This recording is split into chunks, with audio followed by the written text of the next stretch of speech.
Shades of trust. The phone vibrated against the oak nightstand, a low hum slicing through the silence of our bedroom at 2:17 a.m. I froze, my heart thudding like a fist against my ribs. Laura's side of the bed was empty, the sheets cool and undisturbed. She'd said she was working late again. Her voice soft but clipped over dinner, her eyes avoiding mine.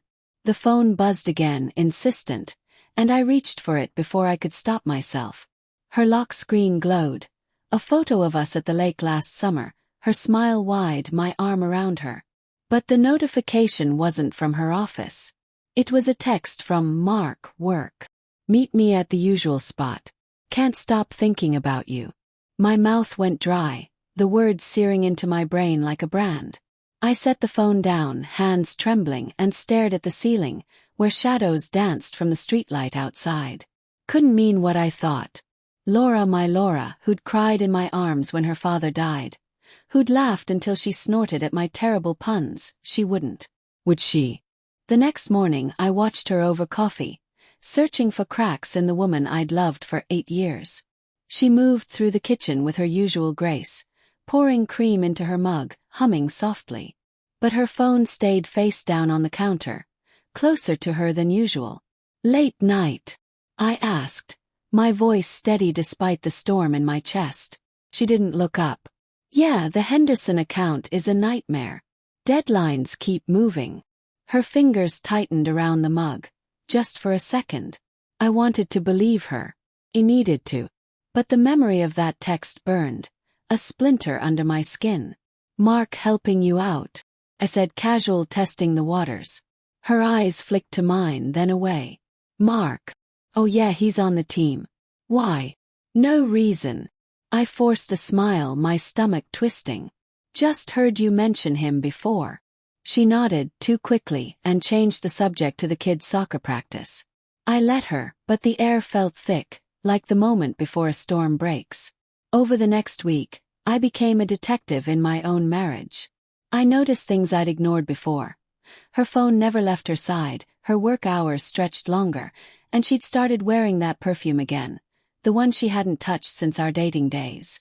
Each clue was small, dismissible on its own. A late meeting. A new project. Coincidence. But together, they wove a tapestry of doubt I couldn't unravel.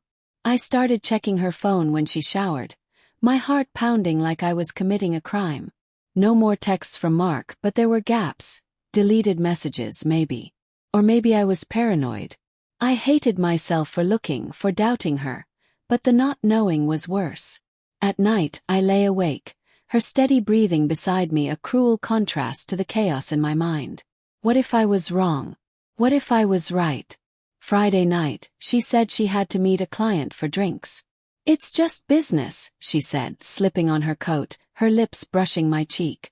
But her eyes were distant, like she was already somewhere else. I waited until her car pulled out, then grabbed my keys. The usual spot was a guess, but I knew her habits. The Blue Lantern, a dimly lit bar downtown, was where she'd taken clients before. I parked across the street, my hands sweaty on the wheel, feeling like a stranger in my own life. Through the window I saw her. She was at a corner table, laughing, her hand resting on a man's arm. Mark. I recognized him from her office Christmas party.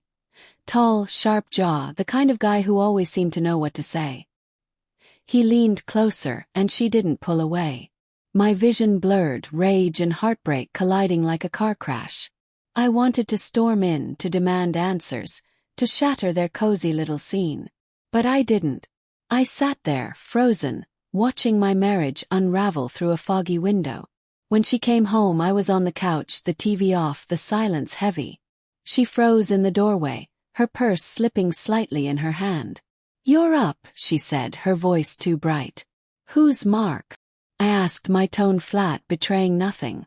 Her face paled, just for a moment before she recovered. I told you he's on my team. Why are you asking? I saw you, I said, the words cutting my throat as they came out.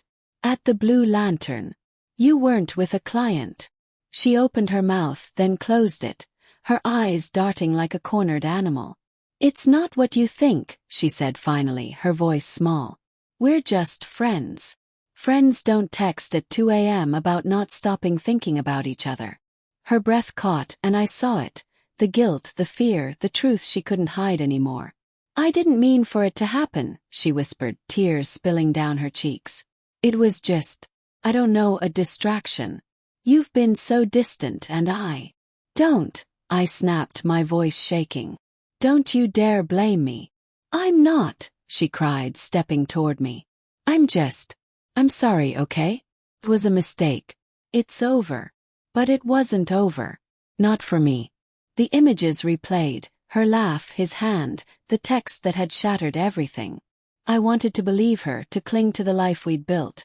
But trust is a fragile thing, and ours was in pieces. Days turned into weeks, and we tried to stitch ourselves back together. Counseling, promises, tears in the dark. But every time she smiled, I wondered if she was thinking of him. Every time she left for work, I braced for another lie. She wore her regret like a weight, her eyes pleading for forgiveness, but I couldn't give it, not fully. Not yet. Then one night, I found a letter tucked in her nightstand, half finished, addressed to Mark. I can't stop thinking about you either, it began. My blood ran cold. She hadn't sent it, but she'd written it, her heart spilling onto the page in a way it hadn't for me in years.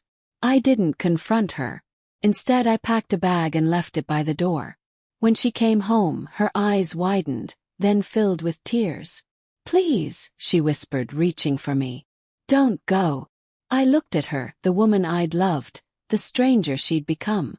You chose this, I said, my voice steady despite the ache in my chest. You chose him.